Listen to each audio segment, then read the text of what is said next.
بسم اللہ الرحمن الرحیم۔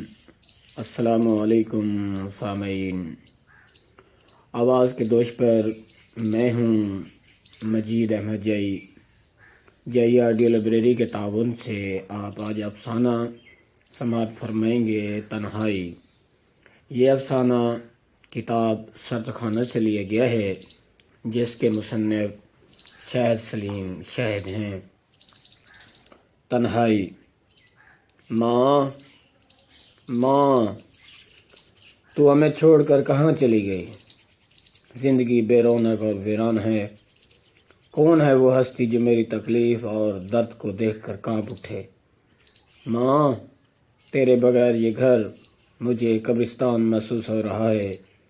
پہلے جس گھر میں خوشیوں کی قندیل روشن تھی، آج وہ اجڑ چکا ہے۔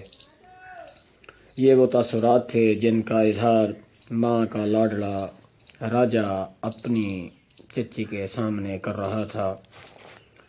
چچی نے ان مایوس جملوں کو سن کر راجہ سے مخاطب ہو کر کہا، راجہ، تم ایک سمجھدار انسان ہو، یوں ہمت نہ ہارو۔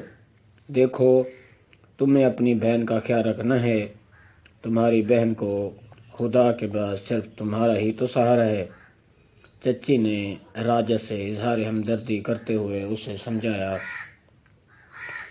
راجہ ریلوے اسٹیشن لاہور کے قریبی علاقے کا رہائشی تھا۔ وہ اپنے گھر کا واحد کفیل تھا۔ گھر کے معاشی اخراجات کی ڈور اس کے ہاتھوں میں بندھی ہوئی تھی۔ باپ پہلے ہی ذہنی مریض تھا، جو زندہ ہوتے ہوئے بھی گھر سے لا تعلق تھا۔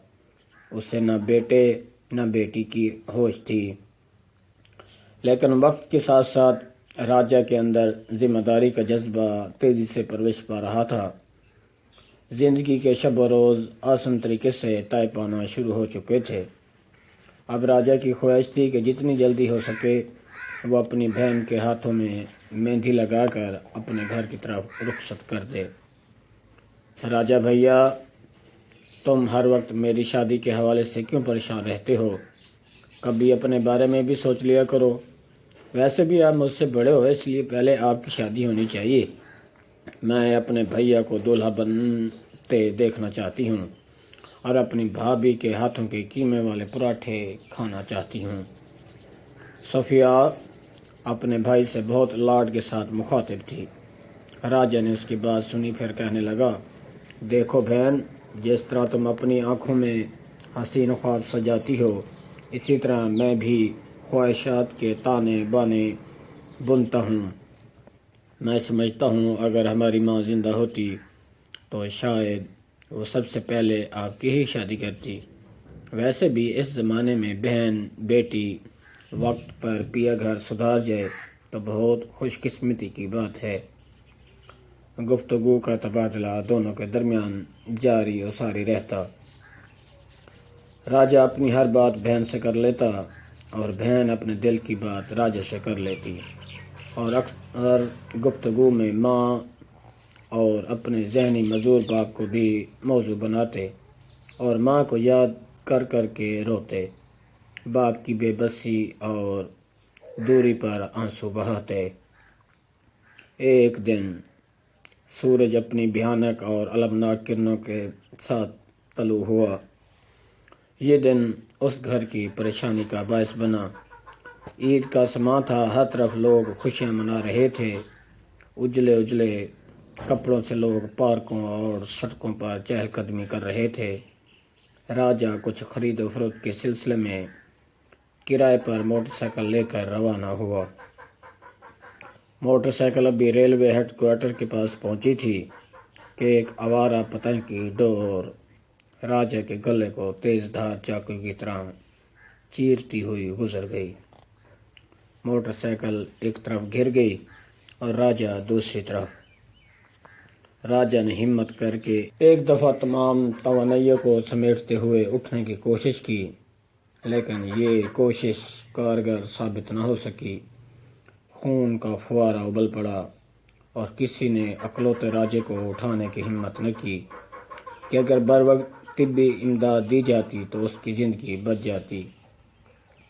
لوگ کتنے بے حس ہیں، اور ڈرپوک بھی۔ جو لوگ یہ منظر دیکھ رہے تھے، اگر بر وقت ہسپتال پہنچا دیا جاتا تو ہو سکتا تھا کہ کسی بہن کے بھائی کو ایک نئی زندگی مل جاتی۔ خیر، ایک رش کا ڈرائیور نے ہمت کر کے راجہ کو اٹھانے کی کوشش کی۔ تب تک راجہ کی روح اس دنیا فانی سے کوچ کر چکی تھی۔ جب نعش گھر پہنچی تو خوشیوں بھرے گھر میں صف ماتم بچھ گئی۔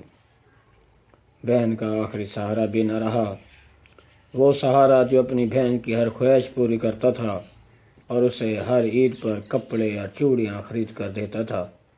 اب بہن تمام عمر کف افسوس ملنے کے لیے زندہ ہے۔ کئی پتنگ کی ڈور نہ جانے کتنے گھروں کو ماتم کدا بنا دیا ہے۔ اب راجہ کی بہن افسوس بھری اور حسرت بھری نظروں سے دروازے پر ٹکٹی باندھے دیکھتی رہتی ہے کہ شاید کبھی اس کا بھائی راجہ اس دروازے پر دستک دے اور اپنی بہن کے پاس واپس آ جائے۔ کاش وہ ایک حادثہ، ایک خواب ہو۔ کاش جو لاش اس دن اس کے گھر آئی تھی کسی اور کی ہو۔ کاش اس کا بھائی واپس آ جائے۔ کاش کاش۔ اس معصوم لڑکی کا دل آج تک یہ ماننے کے لیے تیار ہی نہیں کہ اس کا بھائی بھی اس سے جدا ہو چکا ہے۔ صفیہ کا باپ آج بھی اپنی دنیا میں کہیں گم ہے اور اس کی چچی اس سے ہمدردی کے طور پر اس کی خبر گیری کرتی رہتی ہے، لیکن صفیہ تنہائی کے احساس سے باہر نکل ہی نہیں سکی۔ یہ افسانہ کتاب سرد خانے سے لیا گیا ہے، جس کے مصنف شاہد سلیم شاہد ہیں۔ اللہ حافظ۔